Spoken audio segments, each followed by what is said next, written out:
Welcome students. In today's class or in this video essentially we are going to talk about the consequences of mean value property for the heat operator. So essentially what we are going to do is look at some properties of the heat equation based on the mean value theorem. So properties of solution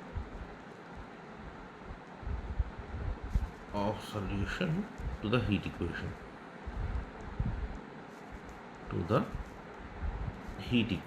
right, heat equation. So again, as you remember, I am going to only talk about this equation, ut minus Laplacian of u equals to 0 in omega t, okay, and that is omega cross 0 t close. As you have seen that once I know how to work with homogeneous problems, then I can deduce many things about the inhomogeneous problem also, just from the idea of how homogeneous problems behave. So the first theorem which we are going to do, so this is the first result. This is called the strong maximal principle, just as we did for the Laplacian, okay, strong maximal principle.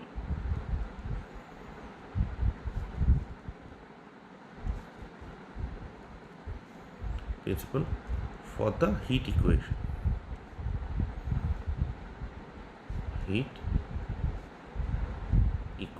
Okay, what does that say? So it says that let's just call that 1, maybe I can call that 1, it's not, I'm going to use that here. So let u in C21 omega t intersection C the boundary parabolic, continuous up to the parabolic boundary. So basically omega t bar, okay, the parabolic, you see, essentially omega t plus the up to the boundary, okay. So what am I taking? I am saying that u has twice the two derivatives inside omega t with respect to x, one derivative with respect to t inside omega t, and it is continuous up to the boundary of omega t. Clear? So let this solves 1. Okay, if that happens, then I want to find out where is the maximum attained. So then the maximum of u, okay, in omega t bar, that is attained in the maximum of u in gamma t, okay, where, as you guys know, gamma t is the parabolic boundary, right?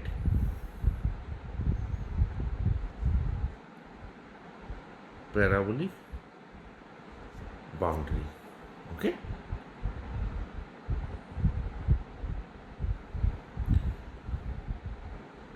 So this is the first part. The second part is this. So what does the first part say? Let us understand again. The first part says that if, of course, you see here, please remember this thing. Most of the maximal principles, when we deal with Maxwell principles, most of the times, yes, if it is not specifically mentioned, it is always assumed that omega is, of course it is open, right? I mean, there is nothing to do here. Open, bounded, smooth and bounded, okay, that is always assumed. See, since if omega is bounded, okay, it is open and bounded, right? So omega, if you take the closure of omega, that will be a compact set. If you are looking for a continuous function, so u is continuous, right, on a compact set, then the maximum of u is attained somewhere, right, in the closure, on the compact set. In this theorem says that if you are looking for a maximum, Okay, then look no further than the boundary. So if there is a maximum, this theorem says that if there is a maximum, it will be the maximum is attained on the boundary. See, please understand this. The first part is saying the maximum, this is attained on the boundary. What sort of boundary? The parabolic boundary. We have talked about the parabolic boundary now many times. So the parabolic boundary, the base and the vertical sides, if you remember. Okay, so that now the thing is, the second part is this. So moreover, if omega is connected, and by the way, most of the theorems which we do, we always assume that omega is connected, and there exists x naught t naught in omega t, okay, such that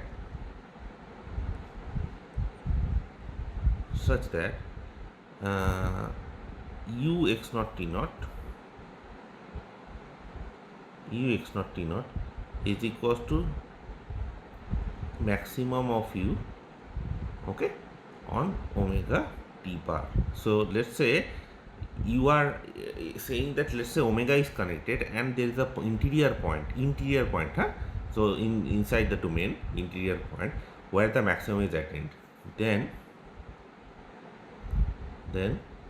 u is, you guys already know, this is the same thing as Laplacian, this is constant in omega t naught bar. Yeah, so it is saying that if the maximum is attained, yes, somewhere in the interior, whatever, let's say, so let me draw this, I will be better, I think.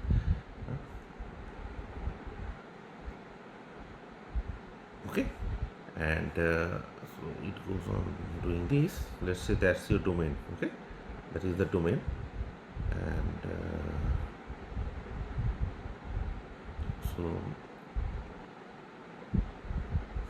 okay,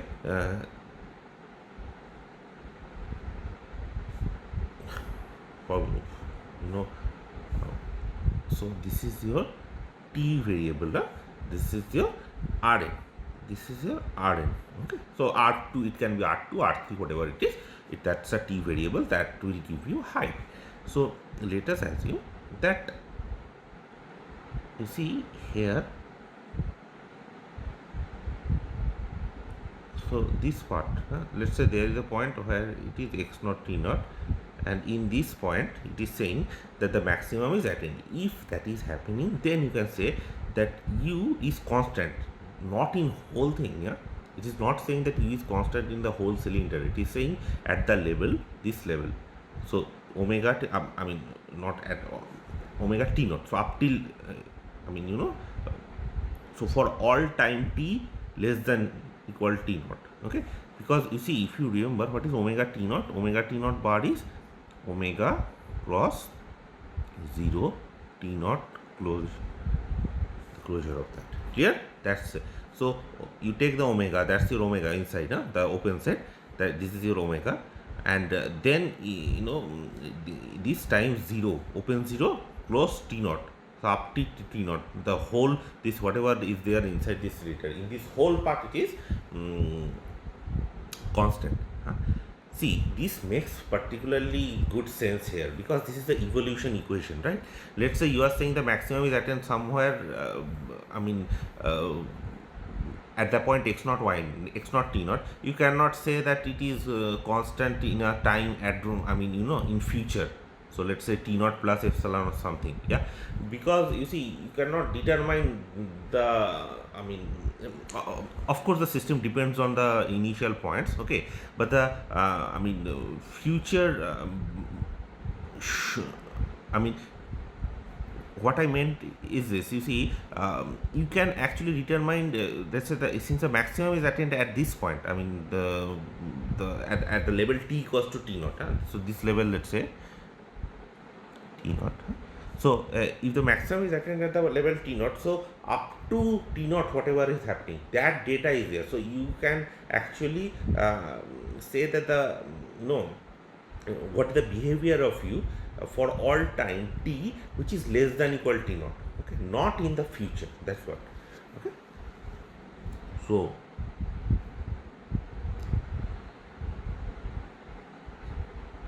see, so let's make a small remark here. That's what I'm remark. Yeah, it says the see for t greater than equal T naught, the problem is this. Yeah, up to T naught, it is the same thing what we did in Laplacians. The same sort of idea will work. But for t greater than T naught, the solutions, okay, they may change. They may change. So physically, it may not be. It's not a viable option to look into the future. Okay, since the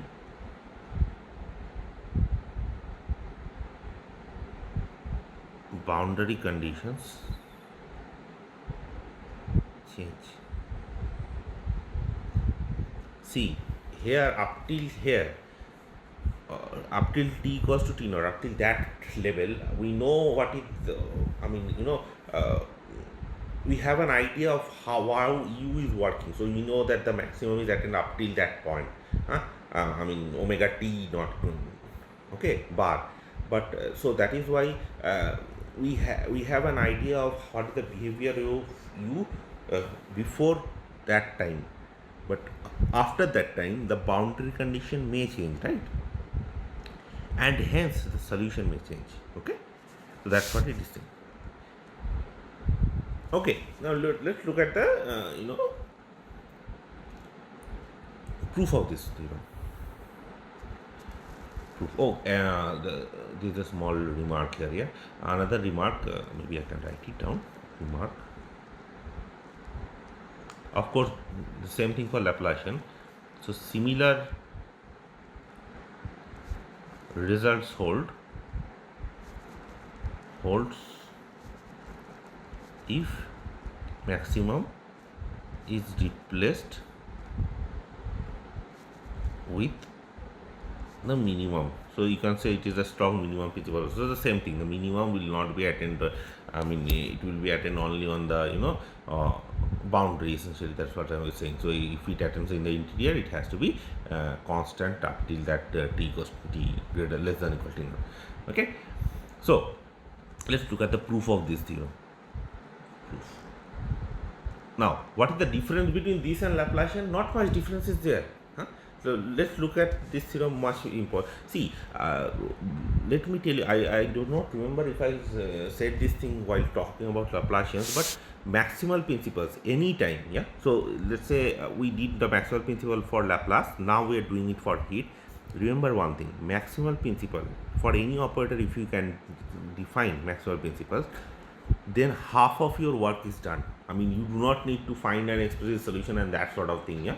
Because maximum principle, this is extremely strong, because last time you have seen, right, you can talk about uniqueness, you can talk about well-posedness, and we did not do this part, but you can actually talk about existence also with the help of maximum principle. So it is very, very strong property. Okay, so let's look at the proof of the theorem.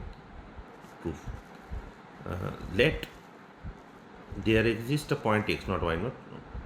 It is given, right? It is given, no? X naught or T naught, there is a point. It is given. You see, I assume T x naught, T naught, so I do not have to worry about any other point. Let's take that point. Okay. So let u of x naught T naught is equals to m. Yeah. And what is m? Of course, that is the maximum of u over omega t bar. Clear? Okay, so I'm just renaming it as m. That's all. The maximum is, let's say, m. That's the number.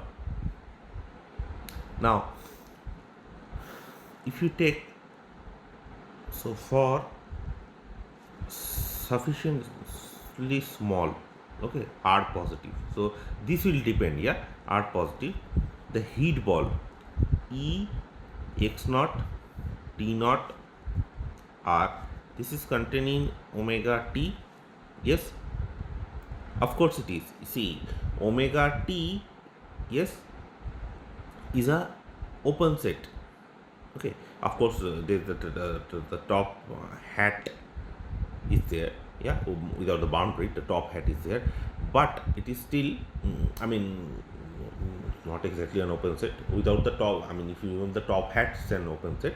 But essentially, if you take r smaller, if you think of the heat ball, of course, you can have a small enough heat ball accommodated inside omega t, right? Yeah, that I think this you can check yourself if you are not convinced.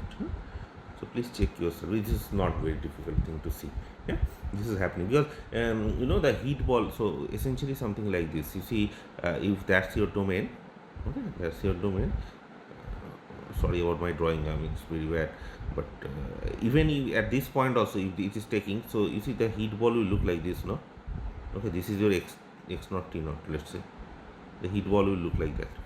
Okay, so for small enough r, that is it will be included in omega t, so that's not a issue. Okay, so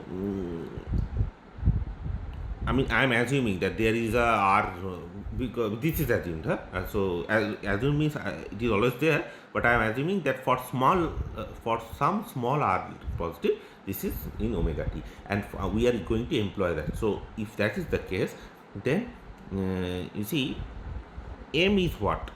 U of x naught t naught. See, I am not doing anything special. I am using the same, proof which we did for the Laplacian case. Okay, there is nothing changed. The exact same thing. So that is equals to 1 by, if you remember, 4r power n. This 4r power n is that thing which we did not prove in the last video. Okay, we have assumed that this is the integral of x square by t square, yeah, over the heat ball, yeah. So by mean value property, it is E x naught t naught r x naught minus y square by t naught minus a square dy ds. Okay, this is what we, the mean value property. So this is by mean value property, right? This is by mean value property. Okay, now if that is the case, see, equality here, if you think about it, the equality holds. Okay, if u is identically equals to m, right? Okay, see, this particular thing is always less than equals to, you can say that this is always less than equals to m, right? So that is what I am saying, the equality holds. See, why I am telling you this thing, you remember last class we assumed some integral, that's what I am just saying. See, double integral of E x naught t naught r, I did this, no, this particular thing by t naught minus a square dy ds. This integral, if you look at this integral, we proved that this is 4r power n. Okay, so I am using that here. If you take that integral and put it inside, okay, I'm missing something, no, here u of ys is there, that is what u of ys is there. Clear? U of ys is there. Okay, now see, what am I doing here is for this equation, I'm sorry about that. See, for this equation, you take the maximum of u and push it outside. If you take it, then it is m. Now I am left out with m 1 by 4 power n double integral of this thing, right? And that is equals to 4 r power n. So 4 r power n and 4 r power n is getting cancelled out. So I am only left out with m. So when does the equality hold? So equality, see, u of x naught t naught is equals to m and less than equals to m. So equality holds when u is identically when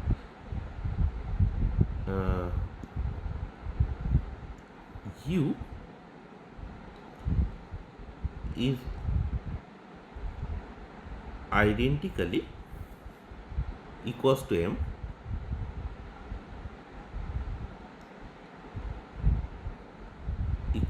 m okay, within the heat ball E x naught t naught r. Okay, hence u of y comma s, that is equals to m for all ys in E x naught t naught r. Okay, so what am I saying? I am saying that see, this equality, if it holds, this E of x naught t naught is always less than equal m for all us in this heat ball. That's what we proved. So u of x naught t naught is equals to m and less than equal m. Okay, so that proves that u of ys is equals to m. Of course, that's what I just wrote. So this is the same thing. Okay, now you see what we are doing is this. So this is a small technical detail which we want to fill up. So now what we are going to do is in omega t. Okay, so in omega capital T, okay, draw any line segment. Okay, line segment. Draw any line segment connecting this point, connecting x naught t naught with some y naught s naught in omega t. Clear? You remember that I mean how we proved Maxwell theorem for the strong Maxwell principle for Laplace equation. We showed that it is a constant in some small neighborhood, and then we in some set, yes, and then we showed that that set is both open and closed, and hence it is the whole set. Okay, we are going to do something kind of, I mean, something in the same line. Okay, so here x naught t naught is the point on the boundary, right? X naught t naught, x naught t naught. Okay, see, this is the point x naught t naught. Where is it? Yeah, x naught t naught is in omega t. Not on the boundary, in the interior. Okay, omega t. Okay, now, and let's say there is another, so that's your domain. That's your domain. Okay, and let's say this is your y naught s naught. So we are just drawing a line segment here which joins those two. Okay, can I do that? Can I join a line segment? Of course I can, because given it is connected. So we are always assume it is connected. There is nothing special about it. So we assume it is always connected. Okay, so for s naught less than t naught, less than equal t naught. Of course, I'm taking for all time t less than t naught. So now what we are going to do is I mean defining this thing. So let's say r naught set R naught to be the minimum of, let me write it, I will explain what it is. S greater than equal S naught such that u of xt equals to the maximum m, okay, for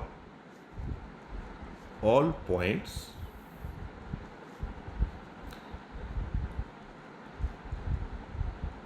xt in L and s less than equal t less than t naught. Okay, so what am I doing?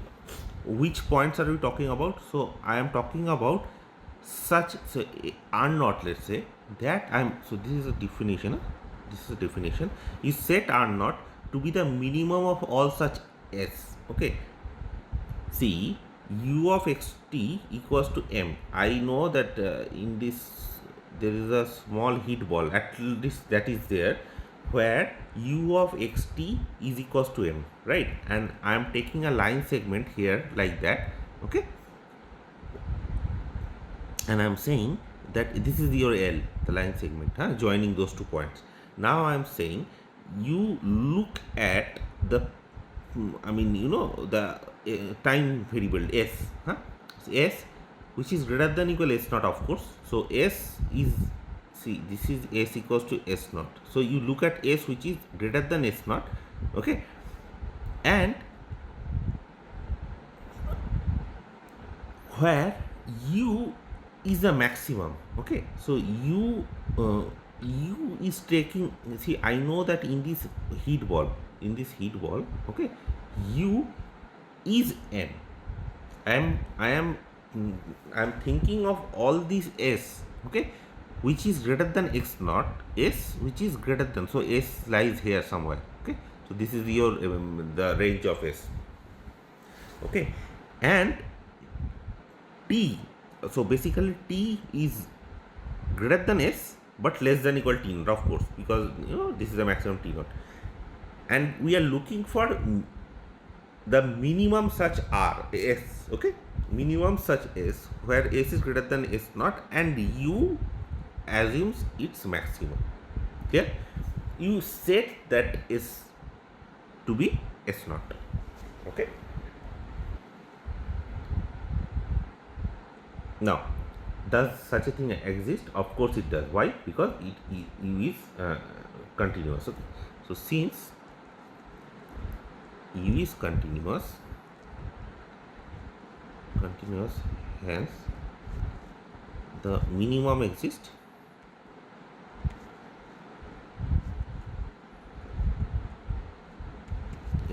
Clear? So where am I looking at? See, I am looking at I am saying that you take all the points where u is assuming minimum, the maximum m, okay, on the line L, okay, such that and you take the minimum of all such s, which is of course greater than s naught. You take the minimum of all such s. That's what it is saying. Yeah, set it to be R naught. Now, so first thing first, let R naught greater than S naught. So first thing first, either R naught is greater than S naught or R naught is equals to S naught, anything, right? Okay. So let us assume that R naught is greater than S naught. Then U of some point, yeah, I don't know, some point, let's say Z naught R naught, okay, that is equals to M, okay, for some point Z naught R naught in L intersection omega t. Okay, I mean there is no L intersection omega t. You can safely assume that it is in omega t. Okay, because we are assuming it is connected. So L intersection omega t is essentially omega t. I mean, don't worry about it. Sorry, it's essentially L. Okay, but I am still writing it in sense that the first part we did not assume that it is connected. Clear? Okay, then U of, so if I am taking that R naught is s naught, r naught is greater than s naught, let's just assume, then u of if you take any point which is in L intersection omega t, that in that point u is m, because that's the definition. Clear? Okay.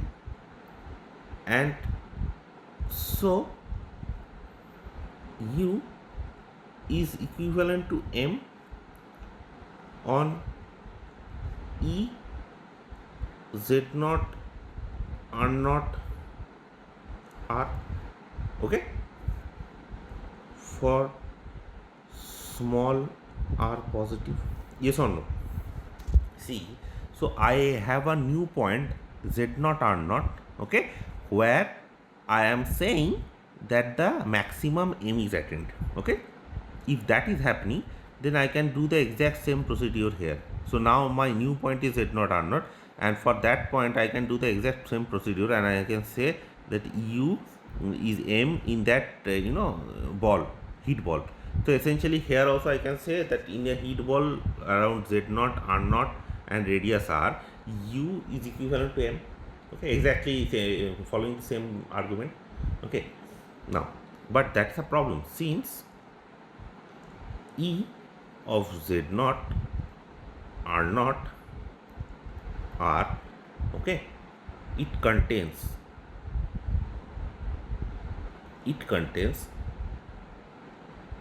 L intersection, let me write it properly, r naught minus delta, okay, less than equal t less than equal r naught,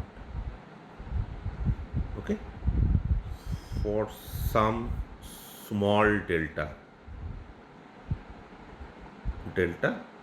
positive.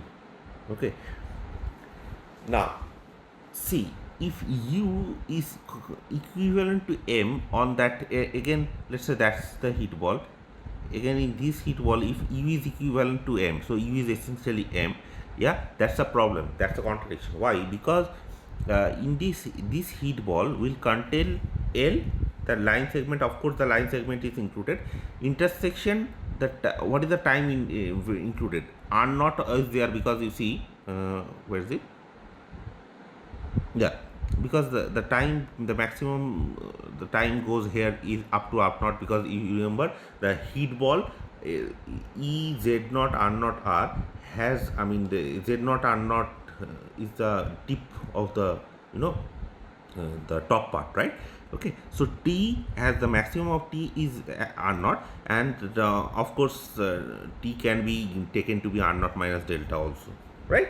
Okay, so that contains this. So if that is the case, then u is m for t less than equal r naught minus delta also, okay, which is actually a contradiction. Okay, which is a contradiction.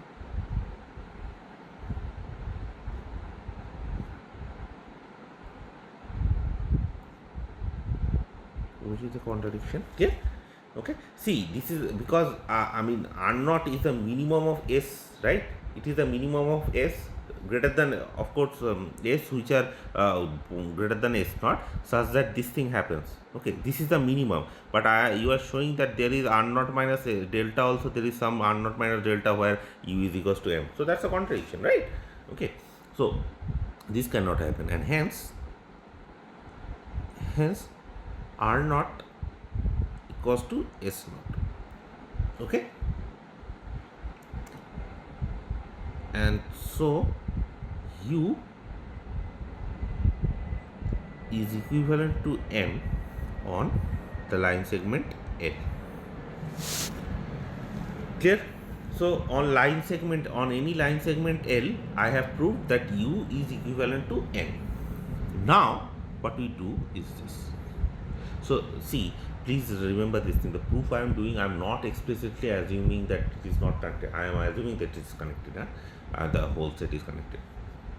So now you fix any point, fix x in omega, clear, and you take a time which is t naught, clear, okay, greater than t greater than equal to 0, less than t naught, okay.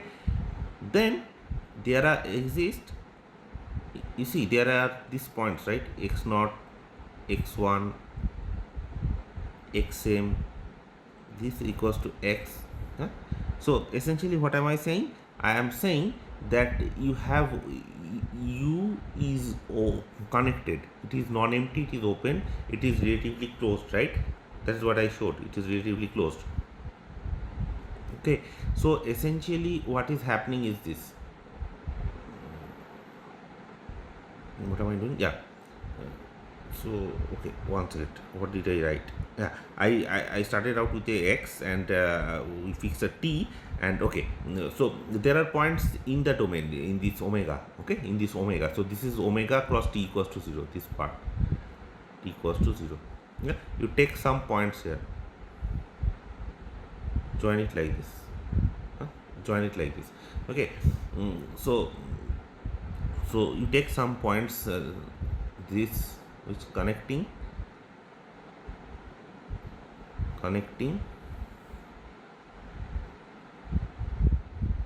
so there is this points,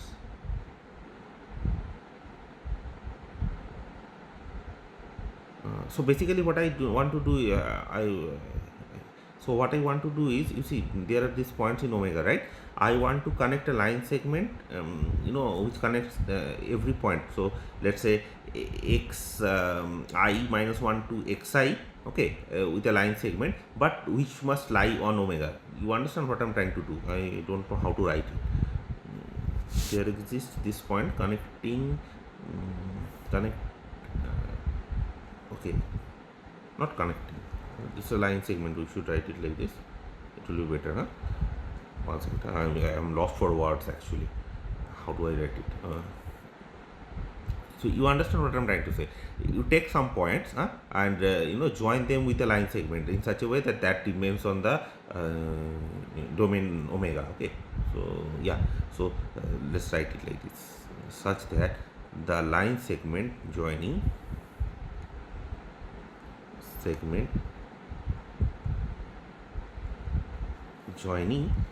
xi minus 1 to xi must lie on S, on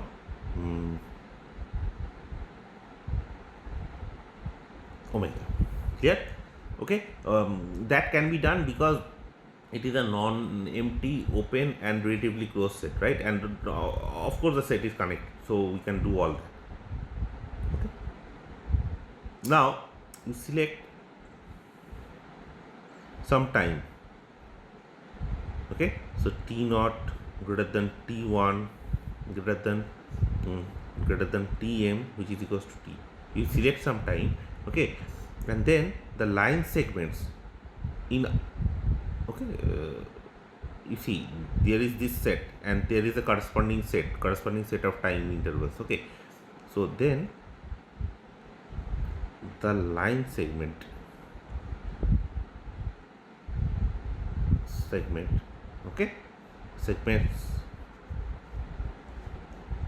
in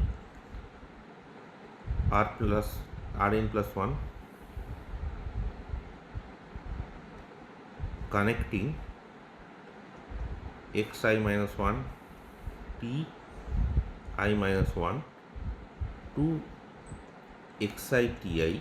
See, up till in the initial case, since I am assuming the connectedness, I am just using the connectedness of omega to connect some points, or how do I put it? In a polygonal path, essentially, yes, in a polygonal path in omega. In this level, I am connecting. Now I am taking some times here. Okay, so let's say t equals to some times here, okay, and then I am connecting this points x0 t, x1 t1, x2 t2, x3 t3, xn. So I am connecting those line segments. Yeah, okay, and this must lie in omega t.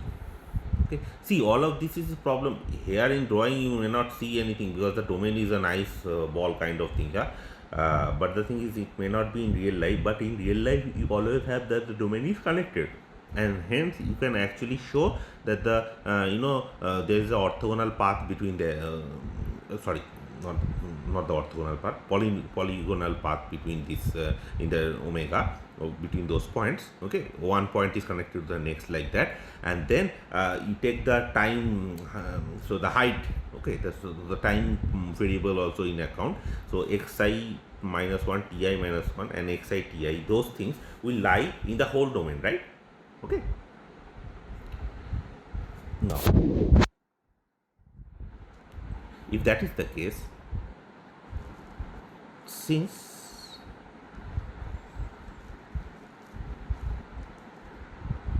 then from step done above, we have u is equivalent to m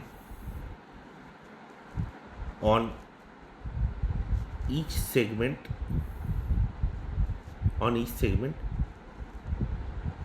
and so u of xt must be equals to m. Is it clear? See, what am I saying here? I am saying that what you do is, you first of all prove that, take a point x naught t naught. Okay, so let's rephrase all of this together. What we did, you take a point x naught t naught, wherever it is. It can be on the boundary, it can be on the interior, okay, but wherever it is. So first of all, we assume that it is in the interior somewhere, x naught t naught. So you take any point y naught s naught. Of course, s naught is less than equal t naught. Okay, s naught is less than equal t naught. I am assuming that. Now, if you assume that, doing some, this analysis which we did, doing this analysis, you can actually show that on this line segment which joining x naught t naught and y naught s naught, of course this line segment, it should be in such a way that it is always in omega t. If such a case happens, then you can show that in that line segment, okay, u has to be equals to m. That is via the mean value property. Okay, once you show that, then what you do is you take some particular points, some points on the this thing, what is it, omega t, yeah, some points on omega t, and join those points together. Okay, in which way? In a polygonal path. Okay, polygonal path in omega. And after that, you take the time variable and put like select the point like xi minus 1, ti minus 1, and xi ti. You join the points in space time. Join the point in space time in a polygonal path like that. Once you do that, use the same analysis which we did in the earlier case. So on every line segment, so let's say in this line segment, u equals to m, use that idea. So in this point u is equals to m. Then now again you consider the heat ball here, and you can show that in this line segment downward, you go down. Okay, in this line segment again u is equals to m. Now again you go down, you do it like this. Okay, and you can actually show that u in this way. So since c omega is connected, right? So if that is the case, then you can actually show that u is going to be m on every line segment like that. And since omega is connected and you can connect any 2 points with a polynomial path, hence you can say that you can have what do I, so you can have u is equals to m in the whole domain. So essentially it is saying that if there is a maximum is attained in the interior, yeah, it has to be the constant. Okay, so now let's look at a small remark. As a result of the strong Maxwell principle, we always have this property that, of course, I am taking omega to be connected, so don't worry about it. Let u in C21 omega t intersection C omega t bar. Okay, now some of you may think that why am I taking all that? Why I cannot take C21 omega t bar? I can of course take that, but this is a much bigger class, right? Because I am saying that if you are taking the closure here and forget about this part, then I am saying much more. I am saying that the function has to be twice differentiable with respect to x up to the boundary. I don't want it. I want a much bigger set. So I just want continuity up till boundary, but interior it has to be C2 in X and 1 C1 with respect to T. That's what I'm saying. Okay. So let this set solve the initial and boundary value problem. Ut minus Laplacian of u equals to 0 in omega t. Okay. U equals to 0 on the boundary del omega cross 0 t. Okay, and u equals to g on omega cross t equals to 0. So on the base, this base u is g. Okay, this sides u is 0. Okay, u is 0 in this side, and in the interior ut minus Laplacian. So in the interior u, what does u do? Ut minus Laplacian of u equals to 0. Okay, now if that happens, where g is greater than equals 0. Okay, we are assuming that let's say g is greater than equals 0. Okay, such that there exists x naught with g of x naught greater than 0. Okay, so the same thing which we did in Laplacian. So what am I saying? That it is positive everywhere in omega t, but it is it is non-negative, but it is positive somewhere in omega. Okay, there is a point x naught in omega, with g of x naught positive. Okay, if that happens, then the strong maximal principle says that u is not only greater than equals 0, it is saying that u is strictly positive everywhere in omega t. Here, okay. So this is this is a trivial thing. Exactly the same kind of idea which we did in same, while proving strong maximal principle for Laplace equation. The same thing happens here. It is saying that if g is positive at one point on the base somewhere here, if g is positive at some point, then that u has to be positive everywhere. Okay, so it pushes forward. So this is called the infinite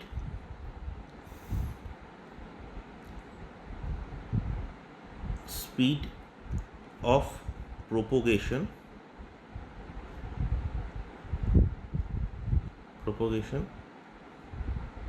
for disturbances in heat equation. Here, so it goes on. Once it is positive at one point, it's positive everywhere, and it moves on with in future time also. So that is why it is called the infinite speed of propagation. It's just a name, infinite speed of propagation. Okay. So basically, how the see here there is the initial condition u is g, right, and after that the thing is this particular phenomena actually models how u moves inside omega t. Okay, with in the future in t greater than equal whatever the base. Yeah, so it says that once in the initially, if you start with a positive temperature or whatever, then the whole system when it moves, so u, the density or whatever you want to, whatever it models, it remains positive. Okay, that's what it is saying. Okay, so very, very strong statement here. Okay, so that's one property. Now another application, very, very important application, this I am doing here. So another application is the, you guys already have guessed it, I think it is called the uniqueness of the heat equation. Now this is the second part I am doing uniqueness. I do not have to do uniqueness because if you remember, we did it in the first part of heat equation. Okay, so but still here also you can do the exact same thing. You can prove the exact same thing, but in a different way. Okay, so let g be continuous on the parabolic boundary.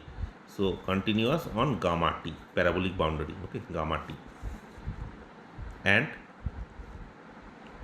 f is continuous in omega t. Okay, then there exists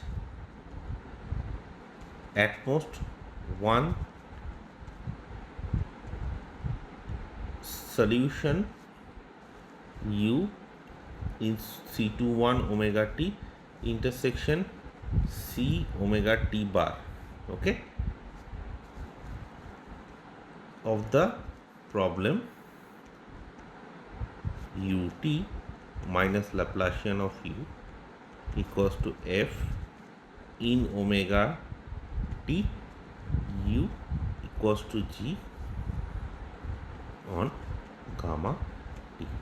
Okay, so essentially what is it saying? This initial and boundary value problem admits at most one solution. Okay, see this here since I already proved here that there is a solution for this problem, I can say that the solution is unique.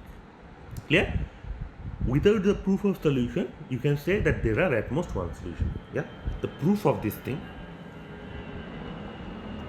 proof, I am not going to do it. You have to do it yourself. It's very easy, right? Take 2 solutions u and v, and after that take the difference of those two. That difference will solve the heat equation. So it will be, the difference will be a homogeneous problem. It solve the homogeneous problem with the boundary 0. Since the maximum and the minimum is attained on the boundary, so I did everything. Yeah? So the function has to be 0. Yeah. So that is there. Please check it yourself. It's nothing to do it yourself. There's nothing to do. I mean, you can just check it yourself. It's just a one-line thing. Okay. Now, but the question here is this important question. So this is clear. Uniqueness holds, and you can use Maxwell principle to do that. Yes. Now, the main question now is this.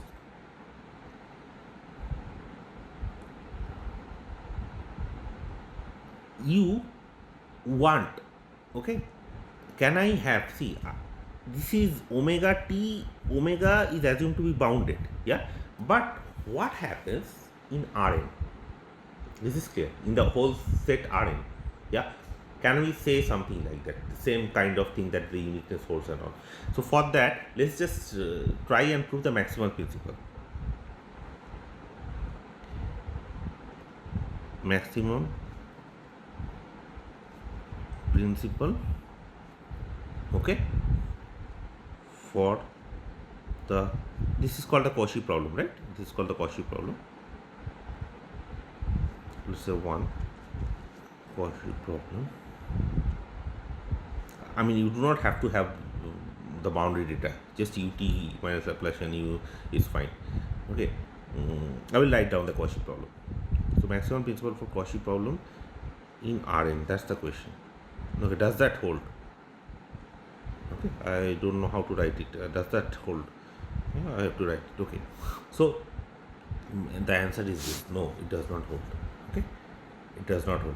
So essentially, let me put it like a small remark here. Okay, of course,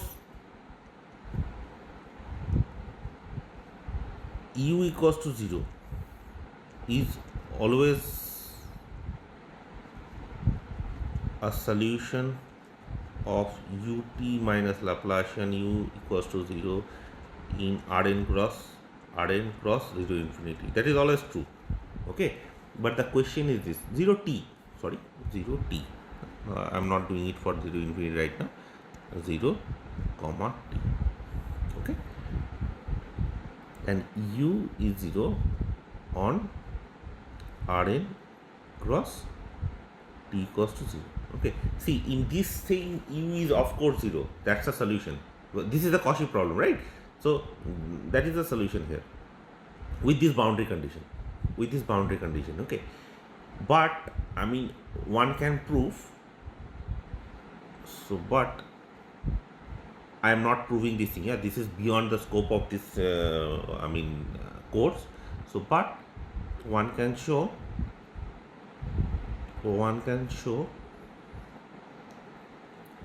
all other solutions, okay, grows rapidly. So they grow very fast, okay, at infinity. Clear? Okay. So we cannot expect maximum principle in whole of Rn. That's what. Okay. So we have to modify it or place some restrictions on the solution. So to do that, what we are going to do is I am going to write down the maximal principle in Rn. This is maximal principle in Rn. Okay, what is the maximum principle in Rn? So it says that let U is in C21, okay, of course Rn cross open 0 T closed, okay, intersection continuous on the 0 T, okay, the closure. This is open 0 T, this is closed 0 T, okay. Solves this problem.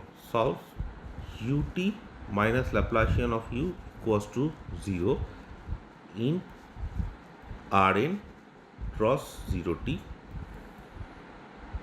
and u equals to some function g on the boundary on Rn cross t equals to 0.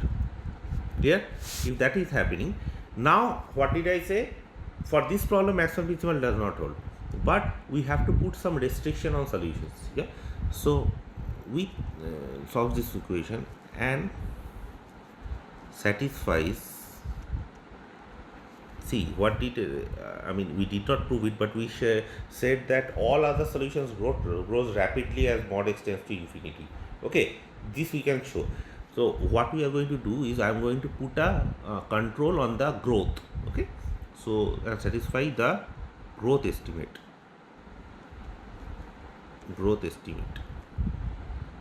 See, if you are allowing all solutions to grow, I mean, exponentially very fast as mod extends to infinity, there is no way you can find a maximum or a minimum principle like that, right? Okay, so you have to have some control here. So let's say u of xt is less than equal some constant times exponential alpha mod x square. Okay, so this holds for x in Rn and t between 0 and capital T for some constant c and alpha positive. Let's say you have this growth condition that u is always bounded by constant times exponential alpha mod x square. Then you can have the of course maximum we can't say because this is not a compact set. Supremum of u in Rn cross 0t that is equals to sup of u in Rn, which is g. Clear? So the maximum of g that is equals to the supremum of u on Rn cross 0t. This is what it is saying. Yeah. So basically the maximum kind of principle only, but for Rn, and we have to have a growth estimate which is constant times exponential alpha mod x square. Let's look at the proof of this now. Proof. Or maybe I can do it in the next page. It will be better.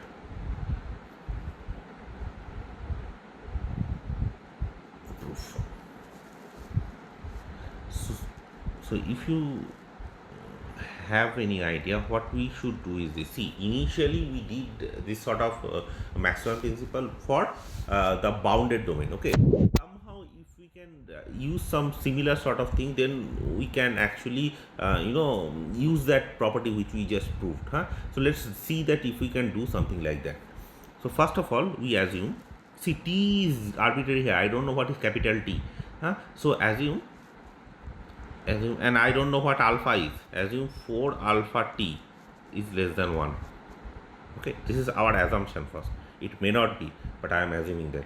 So if that is the case, then there exists epsilon positive such that 4 alpha t plus epsilon is less than 1. Of course, it is true.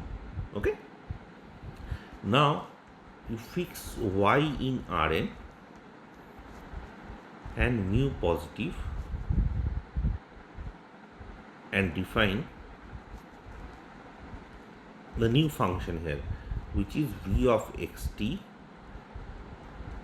u of xt minus mu by t plus epsilon minus t whole power n by 2.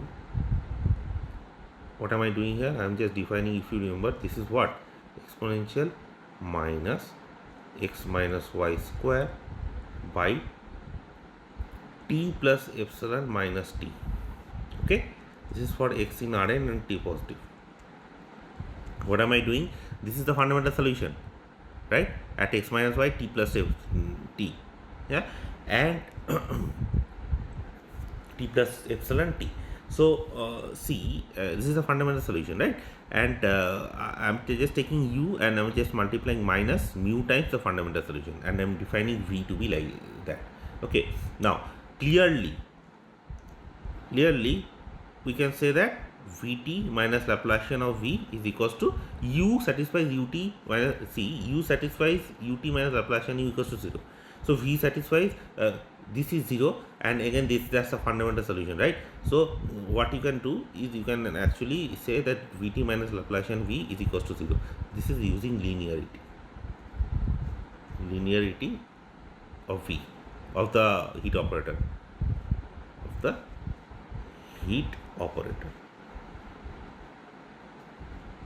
okay, using linearity of the heat operator. So if that is true, then now I am going to do what we did earlier. So you fix a r positive, okay, and set omega to be b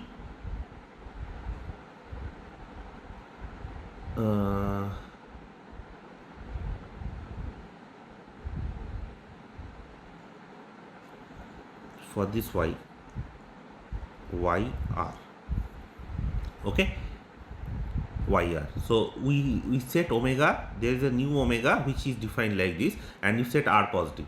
Then omega t, how does it look like? It is b y r times 0 t closed, okay.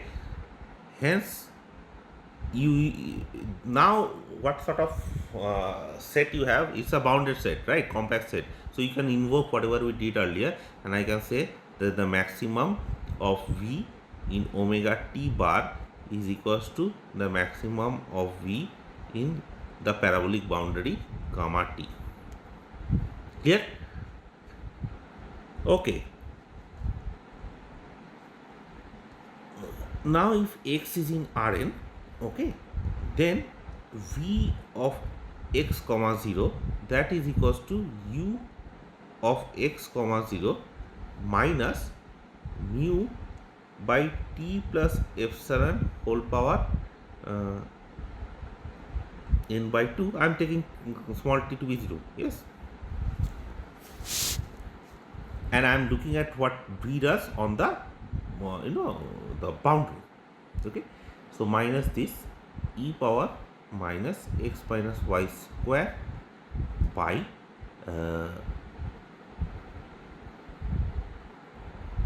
t plus epsilon.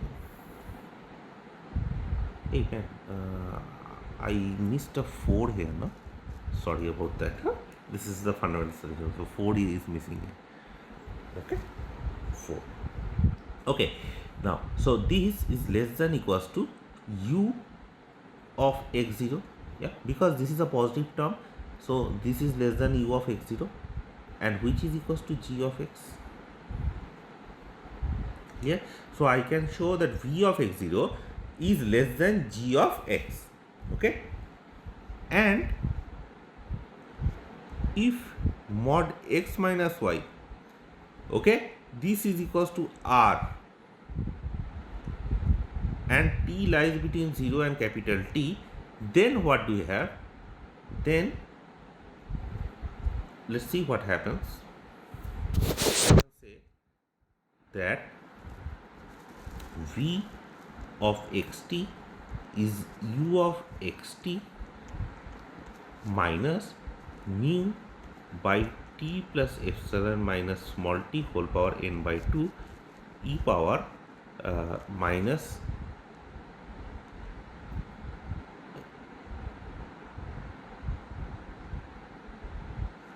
x minus y square r square by 4t plus epsilon minus t. Okay, it's very small.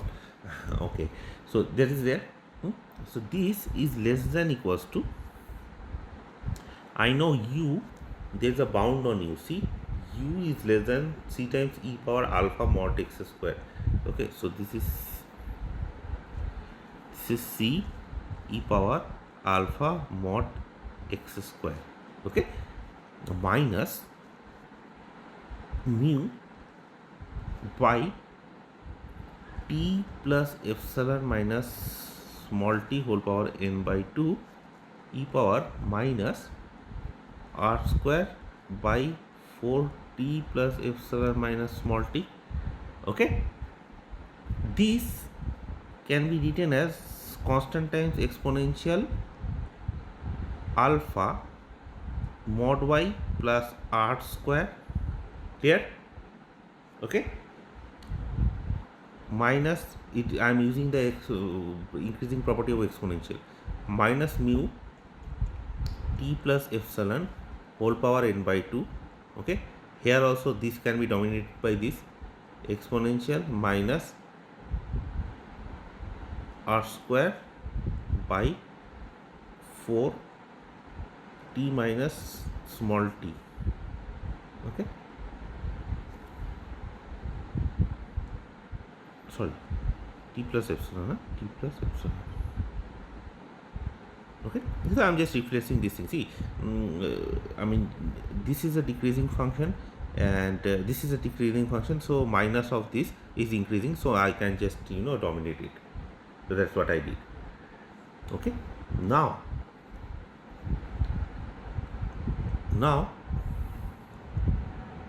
you see, we have assumed 4 alpha t plus epsilon is less than 1. Hence, what do we have? 1 by 4 t plus epsilon is equals to alpha plus gamma, right? For some gamma positive. Clear? Okay, I can just assume that. Yeah. Okay,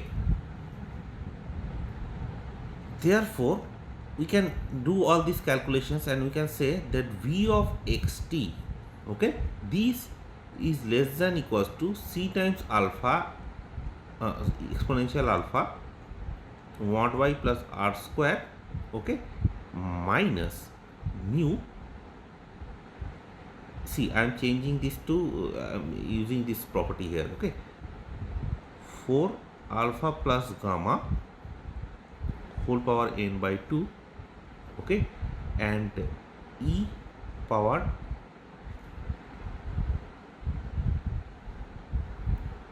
alpha plus gamma r square. Okay, I'm just sorry, I'm just putting it here. I mean, whatever the value here, I'm just replacing that value. I'm just putting it in that this particular thing. Okay, so I have this, and hence this is less than equals to supremum of G. Clear? This is less than equals to supremum of G.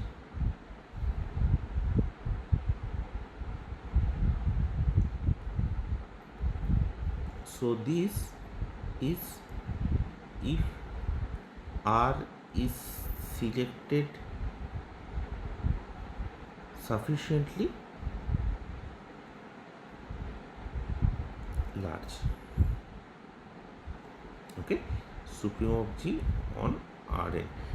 So you understand what I am saying. See, I cannot, let me explain what we are trying to do here. I cannot work with the whole Rn. So initially what we are doing is, we were using this ball and making the set a bounded set. Yeah, It's a nice compact set. In that set, you know that the maximum principal holds. Okay. Now, using that, the bound on U, and tricking ourselves. So essentially, you see now for any x in Rn, v of x naught, the bound v of x naught is always bounded by g of x, right? Okay. And in a ball of center, with the center x and radius r, if you take a ball, then you have that v of xt. We show that v of xt is less than equal this particular thing. It's less than equal supremum of g on Rn, right?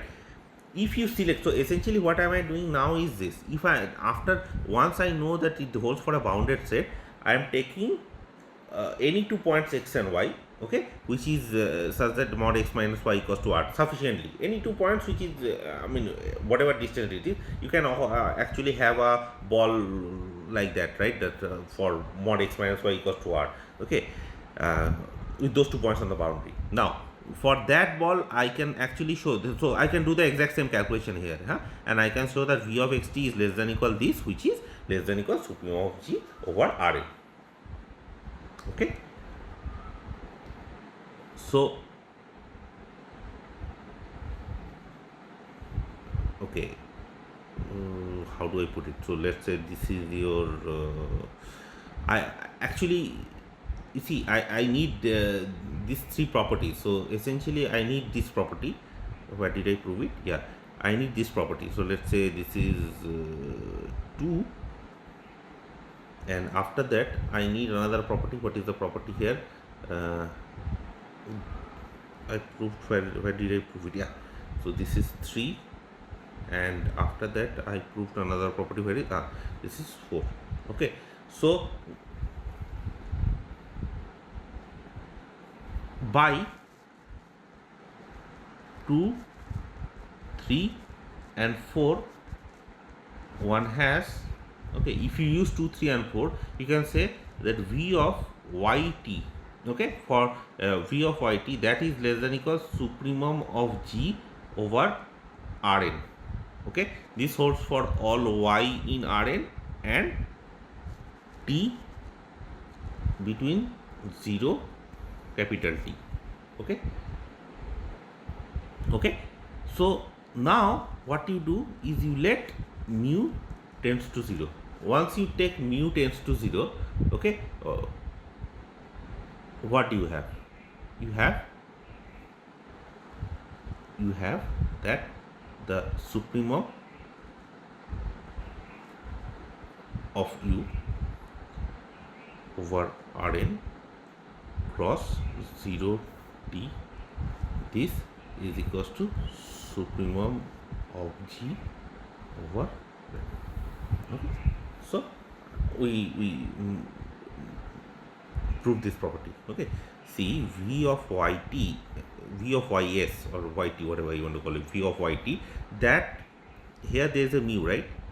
If you take this mu toward, see this mu, I mean there is nothing special about mu. Mu I can take anything I want. Yeah, I just so if you take this mu towards 0, what is happening is this v of t, we can say that this is less than equal supremum of g. Yeah, where is it? Yeah, so less than equal supremum of g, and if you take mu towards 0, then you can say that you see v is u minus this thing. This part is going towards 0, so we can say that u is dominated by the supremum of g. Yeah, clear? So and you are done. Okay, so that is that. And now the general case. See, this case I did by assuming that 4 alpha t is less than 1, and we have seen that we have used it. Where did we use this property? We use this property here, right? We use this property here. 4 alpha t is less than 1. Now, what happens if 4 alpha t is not less than 1? So, if 4 alpha t is not less than 1, then what you do is we make small intervals. So first interval is 0, let's say 1/8 alpha, okay, and the second interval is 1/8 alpha, and 1 by 4 alpha. You do it like this. Okay, for each interval you apply this result. So apply, sorry, this is so apply the above result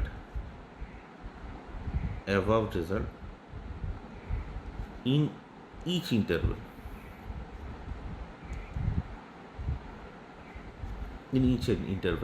okay, and then I mean you can use, so in each interval it is true, so it has to be true in whatever I mean you understand. So after a particular so see, what I am trying to say is this: if 4 alpha t is less than 1, we are done. If it is not less than 1, okay, if it is not less than 1, then 0 1 by 8 alpha. So what we are doing is now I am breaking the interval up into small pieces, and each piece we are trying to prove what we proved. And after a finite number of times we can actually get the to 4 alpha t less than alpha kind of thing, right? So sorry, after a finite number of iteration, we can actually get to the whole interval where we want the theorem to work. You understand what I'm trying to say? I want to, let's say there is a big enough interval where it does not work. If that does not work, so let's see, alpha is fixed here. So basically t, if t is big enough, then we cannot have this. If something like that happens, then you change, you make it a small interval, break it up into small interval. In each interval this works, and so hence it has to work everywhere. Yeah. Now, as a corollary, of course, you can say that so this is proved. Corollary, we can say that ut minus Laplacian of u equals to f, u equals to g on the boundary Rn cross t equals to 0, and this is in Rn cross 0 t closed. This problem has at most one solution, not has at most one solution.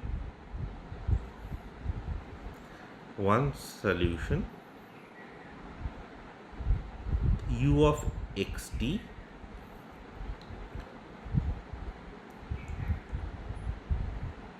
okay, which satisfies this property. So at most one solution with the property that u mod u of xt is less than constant times exponential alpha mod x square for all x in Rn and t between 0 t closed. Is it clear? So what it is saying is, if you put this initial condition, so basically if you are just estimating the growth like that, if you are saying that it cannot grow more than that, then you have a unique solution. Exactly the same proof which we did as earlier. So this is uniqueness in Rn.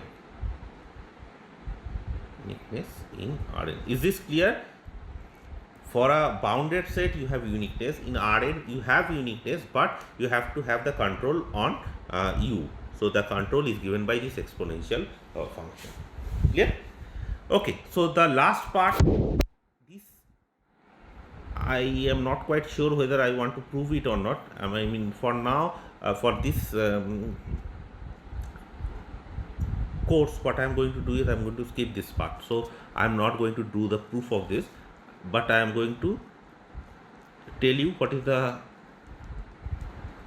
result, and then we are done. So the question is this: see, in Laplace equation, what did we saw? We saw that if a function is harmonic, it is going to be analytic, right? So it's an infinitely differentiable function with a power series expansion around every point locally.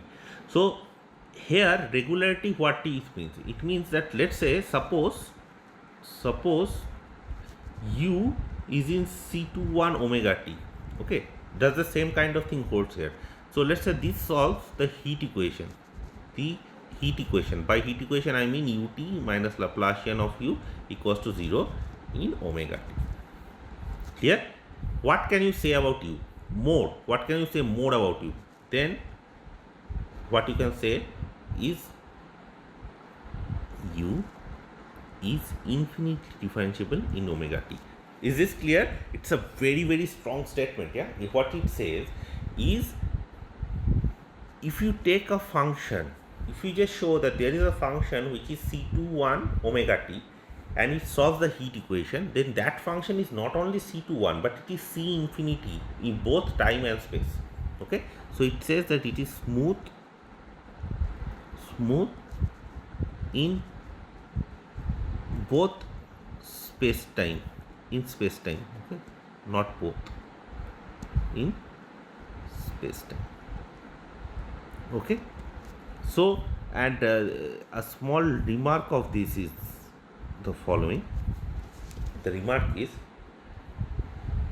if you see the thing is, let's say this is on the boundary you have some information. Okay, so let u attains, okay, u attains non-smooth boundary condition, non-smooth boundary, okay, values on the parabolic boundary gamma t. Okay, still the assertion holds. What does that mean? It means that, see, one small thing which I missed is, I am not taking intersection c omega t and all that. I am just saying that if u c1 omega t inside, if inside the domain omega t inside the cylinder, if u is c21, then it is c infinity inside the cylinder. You don't worry about it. Okay, of course that also says that you can have a non-smooth boundary values. Okay, you can have so on the boundary you may not be continuous. You understand what I'm trying to say? On the boundary you may not be continuous, but still inside it is smooth. Okay, so the proof I am not going to do it, but I mean, you guys can try it out if you want. Okay, but you have to use some cutoff functions. Cutoff functions is any essentially it has to be between 0 and 1, and it has to be 1 somewhere, 0 outside, that sort of thing. Yeah, and I mean, if you want you can try it yourself, but for this course I am going to skip this part. Okay, so I am going to skip this part, and with this I think I have done more or less everything here. Well posedness, you can use the Maxwell principle to find out if the problem is well posed or not. Okay, so I mean, what did we prove? Let's do a short recall here. So short recall here.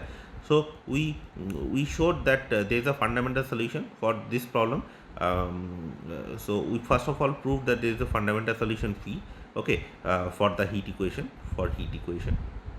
So by the way, whenever I say fundamental solution, it is always given by capital phi.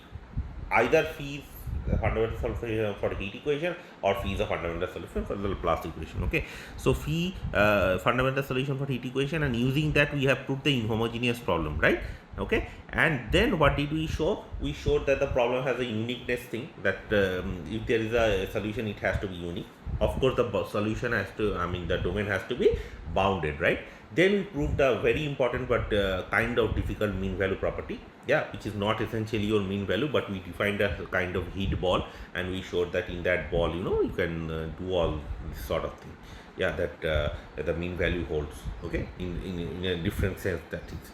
And then today we proved that the strong Maxwell principle holds, uniqueness holds, and you can use it to even settle the well posedness problem. Just these ideas are exactly the same as we did for Laplacian, so I'm not really going deep into all that. Okay, so all of this is done. So with this we are going to finish the heat equation part of this course. Thank you very much.